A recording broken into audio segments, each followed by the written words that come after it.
What kind of neighbor throws your life-saving medication over a fence just to prove a point? The question burned in Maya's mind as she stood frozen on her porch, staring at the splintered wooden fence that separated her yard from Karen's. The late afternoon sun cast long shadows, and the air was thick with the scent of cut grass and simmering tension. Maya's heart raced as she clutched the empty delivery confirmation email on her phone, her fingers trembling. The package, her insulin, her lifeline was gone. Not misplaced, not delayed, but deliberately tossed over the fence by Karen, the self-appointed enforcer of the neighborhood's HOA rules. Maya had moved to Willow Creek 6 months ago, hoping for a fresh start after a grueling divorce. The quiet cul-de-sac, with its tidy lawns and blooming flower beds, seemed like a sanctuary. But Karen, the HOA president next door, had other plans. From day one, Karen's piercing gaze followed Maya's every move. Her car parked an inch too close to the curb, her recycling bin left out an hour past pickup. Every infraction came with a typed notice slipped under Maya's door, each one sharper than the last. "This is a community of standards," Karen would say, her voice dripping with condescension. Maya tried to keep the peace, biting her tongue, but today was different. Today, Karen had crossed a line that couldn't be uncrossed. The trouble started that morning when Maya's pharmacy sent a notification. Her insulin had been delivered at 10:17 a.m. She rushed home from work, her pulse quickening with relief. Living with type 1 diabetes meant every delivery was a matter of survival. But when she reached her porch, the package was nowhere to be found. The doorbell camera footage told the story. Karen, in her signature floral cardigan, had snatched the box from Maya's doorstep, glanced at the label, and with a smirk, hurled it over the fence into her own backyard. Maya's stomach churned as she watched the video, her shock giving way to fury. Karen didn't know what was in that package. She couldn't have known, but that didn't make it any less reckless or any less personal. Maya stormed across the lawn, her sneakers sinking into the damp grass, and pounded on Karen's door. No answer. She rang the bell again, her knuckles white. Still nothing. The silence felt like a taunt. She glanced at the fence, its warped slats mocking her. She could climb it, retrieve her package, but the thought of trespassing on Karen's pristine property made her hesitate. Karen would love an excuse to escalate things further. Instead, Maya dialed the pharmacy, her voice shaking as she explained the situation. "We can't replace it without a police report," the pharmacist said, her tone sympathetic but firm. A police report against her neighbor. The idea felt surreal, but Maya had no choice. Her next dose was due in hours, and without it, her body would start to betray her. As she hung up, a familiar voice cut through the air. "You're making a scene, Maya." Karen stood at the edge of her driveway, arms crossed, her graying bob perfectly in place. Her eyes glinted with the smug confidence of someone who thrived on control. "That package was cluttering your porch. I was doing you a favor." Maya's blood boiled. "A favor?" She stepped closer, her voice low but sharp. "You threw my medication over your fence. My insulin. Do you even understand what that means?" Karen's smirk faltered for a split second, but she recovered quickly, waving a dismissive hand. "Don't be dramatic. It's just a package. Climb over and get it if it's so important." Maya's vision blurred with rage, but she held herself together, her hands clenched at her sides. She wasn't going to give Karen the satisfaction of seeing her break. Instead, she pulled out her phone and started recording. "Say that again," she said, her voice steady now, "for the police." Karen's face twitched, but she doubled down, stepping closer until their faces were inches apart. "You think you can threaten me? This is my neighborhood. I make the rules." The words hung heavy, a declaration of war. Maya didn't flinch. She hit the call button, her eyes locked on Karen's. "We'll see about that." The police arrived within 20 minutes, their cruiser pulling up with a quiet menace that silenced the chirping birds. Officer Daniels, a broad-shouldered man with a no-nonsense demeanor, stepped out, his eyes scanning the scene. Maya showed him the footage, her hand still trembling as she explained. Karen stood by her mailbox, her arms crossed, her expression a mix of defiance and unease. "She's blowing this out of proportion," Karen interjected, her voice saccharine. "I was just tidying up. It's an HOA rule. No packages left out for more than an hour." Officer Daniels raised an eyebrow, unimpressed. "Ma'am, you don't get to touch other people's property. Where's the package now?" Karen hesitated, her confidence cracking. "It's in my backyard. I didn't know what it was." Maya's heart sank. Didn't know. Those words echoed in her mind, a chilling reminder of how little Karen cared about the consequences of her actions. Officer Daniels motioned for Karen to lead the way. As they walked toward the fence, Maya noticed a small crowd gathering. Mr. Thompson, the retired veteran from across the street, and a few other neighbors, their faces a mix of curiosity and disapproval. The air felt electric, charged with the weight of what was about to unfold. Karen opened her gate, and Maya followed, her heart pounding. The backyard was immaculate, with perfectly trimmed hedges and a stone fountain gurgling in the corner.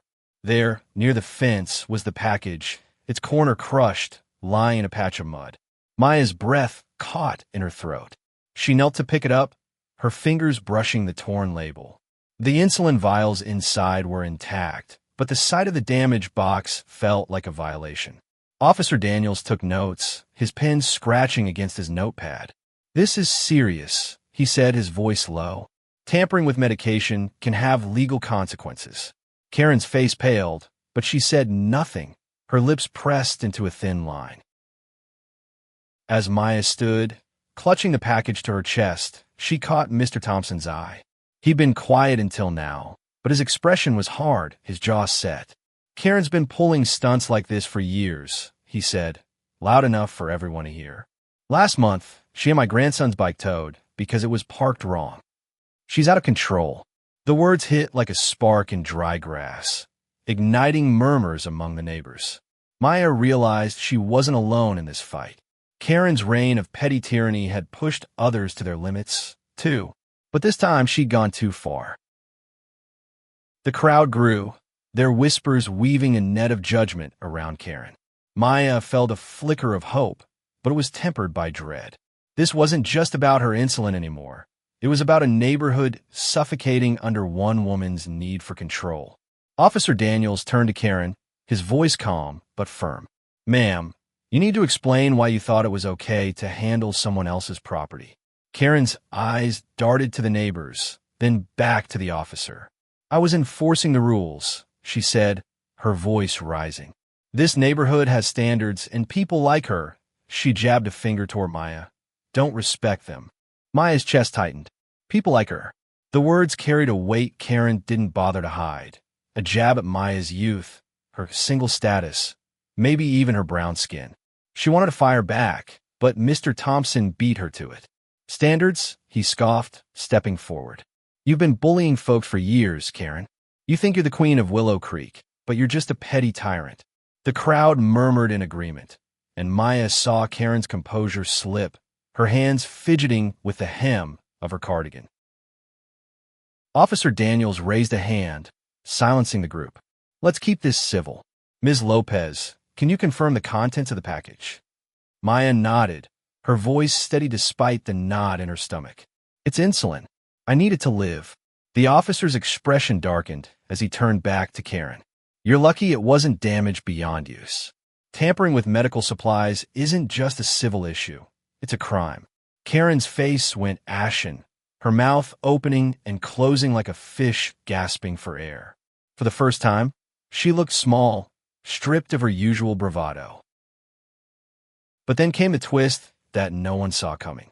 As Officer Daniels prepared to take Karen's statement, a teenage girl burst through the gate, her face streaked with tears. "Mom, stop it," she cried, her voice raw. It was Ellie, Karen's daughter, a quiet girl Maya had only seen in passing. The crowd froze, the air thick with shock. Ellie's eyes locked on her mother, her voice trembling but fierce. "I saw what you did. I saw you throw that package. You knew it was medicine. You read the label." Maya's heart stopped. The revelation hit like a thunderclap. shattering the fragile narrative Karen had been spinning. The neighbors gasped, their murmurs turning to accusations. Karen's face crumpled, her hands flying up as if to ward off the truth. "Ellie, stay out of this," she hissed, but her voice lacked its usual venom. Ellie shook her head, tears spilling over. "No, Mom, you gone too far. You're hurting people, and I'm done pretending it's okay." The weight of Ellie's words hung heavy, a betrayal that cut deeper than any neighbor's complaint.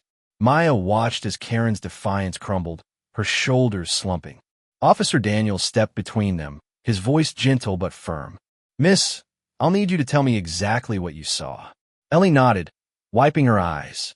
"I was in my room, looking out the window. Mom picked up the package, read the label. It said pharmacy and urgent, and she still threw it. She said something about teaching Maya a lesson." Maya's knees buckled, and she leaned against the fence for support. The insulin in her hands felt heavier now, a symbol of Karen's reckless cruelty. She glanced at Ellie, who met her gaze with a mix of guilt and determination. "I'm sorry," Ellie whispered. "I should have said something sooner." Maya wanted to respond, to tell her it wasn't her fault, but the words caught in her throat. The crowd was buzzing now, their voices a chorus of outrage. Mr. Thompson shook his head, muttering, "Unbelievable." Officer Daniels turned to Karen, his notepad out again. "This changes things. You knowingly tampered with medication. That's not just negligence, that's intent." Karen's eyes widened, panic flashing across her face. "I didn't mean, it was just a mistake," she stammered, but the words sounded hollow. The officer shook his head. "You'll need to come with me to the station to sort this out." He gestured toward the cruiser, and Karen froze, her hands trembling. As the officer led her away, the neighbors parted, their silence louder than any words. Maya stood rooted to the spot, clutching her insulin, her mind reeling. Ellie lingered by the gate, her face pale. Maya wanted to reach out, to thank her for her courage, but the moment felt too raw. Instead, she turned to Mr. Thompson, who placed a hand on her shoulder. "You did the right thing," he said quietly. "She's been untouchable for too long." But the fight wasn't over. Maya knew Karen wouldn't go down quietly. As the cruiser's taillights faded into the dusk, she felt a chill. This was only the beginning. Karen's pride, her need for control, would push her to strike back. And Maya had to be ready.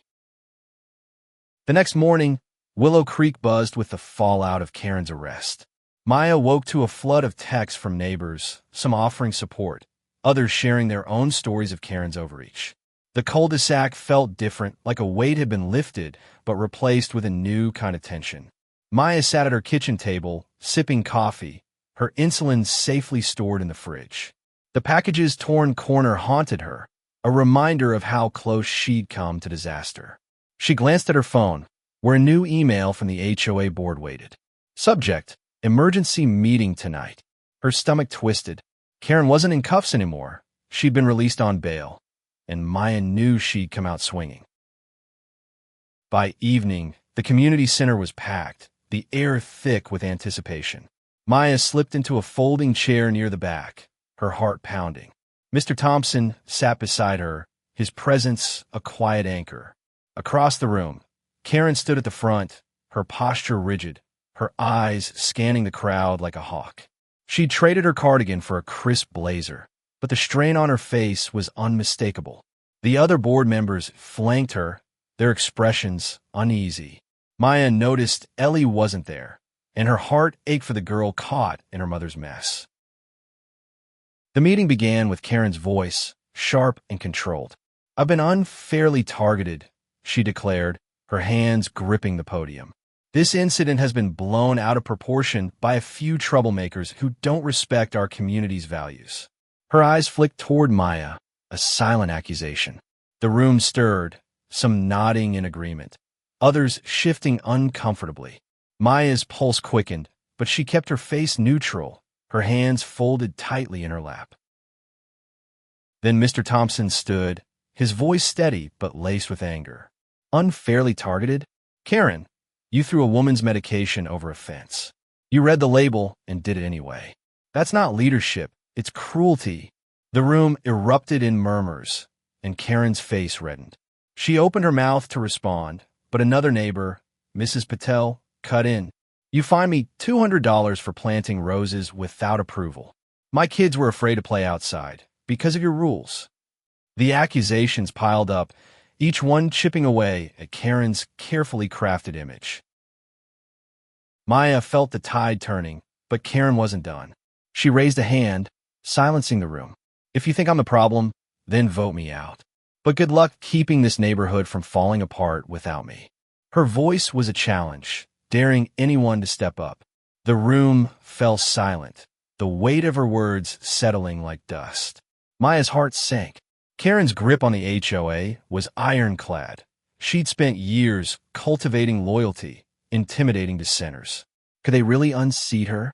Then, a soft voice broke the silence. "I'll do it." Heads turned to see Ellie standing at the back, her hands clenched, her eyes red but resolute. Maya's breath caught. Ellie stepped forward, her voice shaking but clear. "I'll run for president.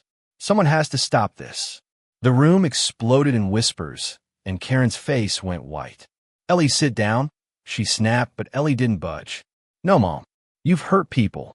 You hurt Maya. I'm not staying quiet anymore." The crowd's energy shifted, a wave of support rising for Ellie. Maya felt tears prick her eyes, not just for Ellie's courage, but for the crack it exposed in Karen's armor.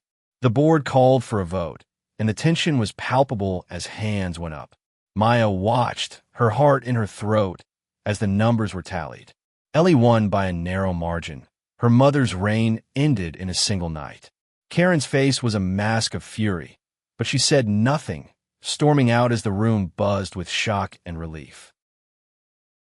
Outside, Maya caught up with Ellie, who was trembling but standing tall. "Thank you," Maya said softly. "You didn't have to do that." Ellie shook her head, her voice barely above a whisper. "I did. I've seen what she's done to you, to everyone. I couldn't let it go on." Maya reached out, squeezing her hand. For the first time in months, she felt like Willow Creek might actually feel like home. But as she walked back to her house, a new email pinged on her phone. It was from Karen, sent to the entire neighborhood listserv. "This isn't over," it read. "I'll fight for what's right." Maya's heart sank. Karen wasn't going to let go without a battle. Karen's email was just the beginning. Over the next week, she waged a campaign of whispers and accusations, rallying her loyalists to undermine Ellie's new role as HOA president. Maya heard the rumors at the grocery store, saw the pointed glances at the mailbox. Karen claimed Ellie was too young, too naive, that Maya had manipulated her to seize power. It was absurd, but Karen's words had a way of twisting reality, planting doubt in even the most skeptical minds. Maya tried to focus on her routine, work, insulin injections, quiet evenings, but the tension in Willow Creek was suffocating. Ellie, meanwhile, was trying to lead. She called a meeting to propose new HOA rules. No more petty fines, no more package bans. But Karen's allies showed up in force, their voices loud and disruptive. "This is chaos," one shouted, a man who'd once praised Karen's iron fist. Maya sat in the back, her heart heavy. Ellie was fighting an uphill battle, and Karen was relentless, her presence looming like a storm cloud. Maya knew she had to act, but how do you fight someone who thrives on division? She started small, organizing a neighborhood watch group with Mr. Thompson and Mrs. Patel. They knocked on doors, shared stories, and built a coalition of neighbors tired of Karen's reign. It wasn't easy. Some still feared Karen's wrath, but the tide was shifting. Maya also reached out to Ellie, offering to help with the HOA's paperwork. Late nights at Ellie's kitchen table became a ritual, the two of them poring over bylaws, laughing over coffee, and finding strength in their shared purpose. Ellie's resolve inspired Maya, but the weight of Karen's counterattacks was wearing them both down. Then came the breaking point. One morning, Maya found her car tires slashed, the word troublemaker scrawled in chalk on her driveway. Her stomach dropped. She had no proof it was Karen, but the timing was too perfect. She called Officer Daniels, who took a report but warned her that without evidence, there was little he could do. The neighbors rallied around her, their outrage growing. But Karen was nowhere to be seen, her house dark and silent. Maya's fear gave way to determination. She wasn't going to let Karen win. She installed a new security camera, this time aimed at her driveway, and shared the footage of the vandalism on the neighborhood's online forum. The response was overwhelming. Messages of support flooded in, and even Karen's loyalists began to waver. Mr. Thompson posted a video of his own, recounting years of Karen's bullying, from towing bikes to fining families for minor infractions. The stories poured out, a dam breaking after years of silence. At the next HOA meeting, the room was electric with anticipation. Ellie stood at the podium, her voice steady despite the hecklers. "We're better than this," she said, her eyes sweeping the crowd. "This neighborhood is our home, not a battlefield." Maya watched, her heart swelling with pride. But then Karen stood, her voice cutting through the room like a blade. "You're all being manipulated," she said, her eyes locked on Maya. "This is a vendetta, and I won't let it destroy our community." The room erupted, voices clashing in a chaotic symphony. Maya felt the weight of every eye on her, but she stood, her voice calm but firm. "This isn't about me. It's about all of us. Karen, you've hurt people. You've divided us.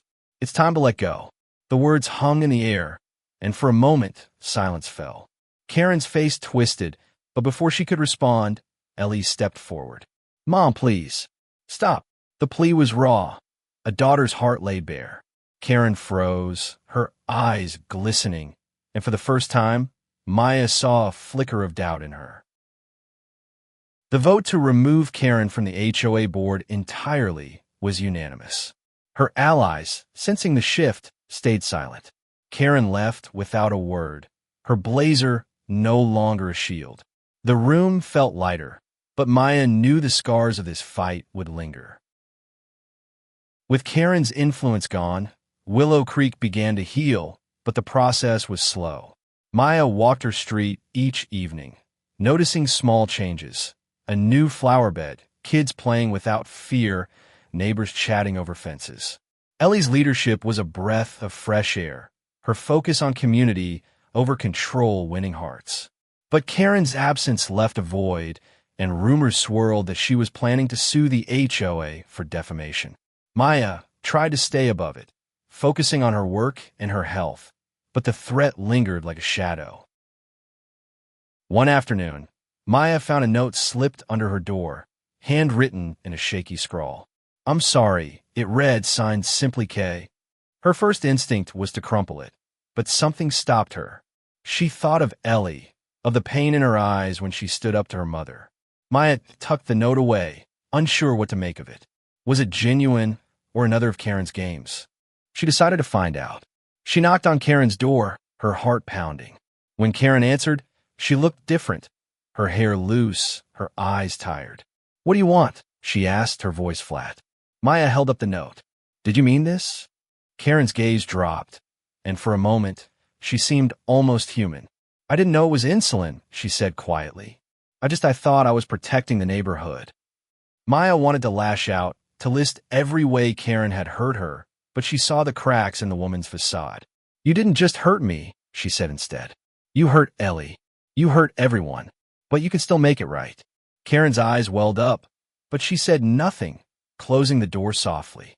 Maya stood there, the note in her hand, feeling a strange mix of anger and pity. Weeks later, a neighborhood block party organized by Ellie, Maya saw Karen again. She stood on the sidelines, watching as neighbors laughed and shared food. Ellie approached her mother, offering a plate of cookies, and to Maya's surprise, Karen took it, a small smile breaking through. It wasn't redemption, not yet, but it was a start. Maya joined them, her presence a quiet bridge between past and present. The party was a turning point. Willow Creek wasn't perfect, but it was home. Maya felt it in the laughter, the shared stories, the way Ellie's eyes lit up as she talked about plans for a community garden. Karen's shadow was fading, and in its place was something stronger, a sense of belonging, hard won but real. As summer turned to fall, Willow Creek settled into a new rhythm. Maya found herself volunteering for the HOA, helping Ellie with events and outreach. The neighborhood felt alive with block parties, gardening days, and open forums replacing Karen's rigid rulebook. But Maya couldn't shake the feeling that Karen's apology, though quiet, was incomplete. She'd seen the note, heard the words, but trust was hard to rebuild. One evening, Maya found Ellie at her doorstep, her face pale. "Mom's moving," she said, her voice barely above a whisper. Maya's heart sank. "She's selling the house. Says it's too hard to stay." Maya invited her in, and over tea, Ellie poured out her conflicted feelings: relief, guilt, sadness. "She's my mom," Ellie said, her voice breaking. "But I can't keep fixing her mistakes." Maya listened, her own anger softening. She thought of her own struggles, her divorce, her fight to keep going. "You're not responsible for her," she said gently. "You're building something better." The news of Karen's move spread quickly. Some neighbors cheered, others felt a quiet pity. Maya helped Ellie pack up the HOA files Karen had left behind, uncovering years of complaints and fines, a paper trail of control. It was a sobering reminder of how one person's need for power could ripple outward, hurting so many. But it also fueled Maya's resolve to keep the neighborhood moving forward. At the final HOA meeting before Karen's departure, Ellie announced a new initiative, a fund to help neighbors with medical expenses, inspired by Maya's ordeal. The room erupted in applause, and Maya felt tears prick her eyes. She glanced at Karen, who sat in the back, her face unreadable. As the meeting ended, Karen approached Maya, her steps hesitant. "I'm leaving," she said simply. I hope you're okay." Maya nodded, her throat tight. "I am, and I hope you find peace." It wasn't forgiveness, not fully, but it was enough for now. Karen's house sold quickly, and by winter, a new family moved in, their laughter filling the cul-de-sac. Maya watched from her porch, her heart lighter than it had been in months. Willow Creek had changed, not just because Karen was gone, but because the neighbors had chosen to stand together. Ellie's leadership had sparked something, a sense of community that felt fragile but real. Maya kept the note from Karen, tucked in a drawer, a reminder of how close she'd come to losing everything. She'd started checking her blood sugar more diligently, her brush with disaster a wake-up call. But more than that, she found her place in Willow Creek. She and Ellie became close, their late-night talks evolving into a friendship that felt like family. Mr. Thompson, Mrs. Patel, and the others became allies, their shared fight forging bonds that outlasted the drama. One crisp morning, Maya joined the community garden project, her hands in the dirt alongside her neighbors. As they planted bulbs for spring, she thought of the insulin that had nearly been lost, the fence that had divided them, the courage it took to stand up. Willow Creek wasn't perfect, but it was theirs. And in that moment, surrounded by laughter and hope, Maya knew they'd built something worth fighting for. And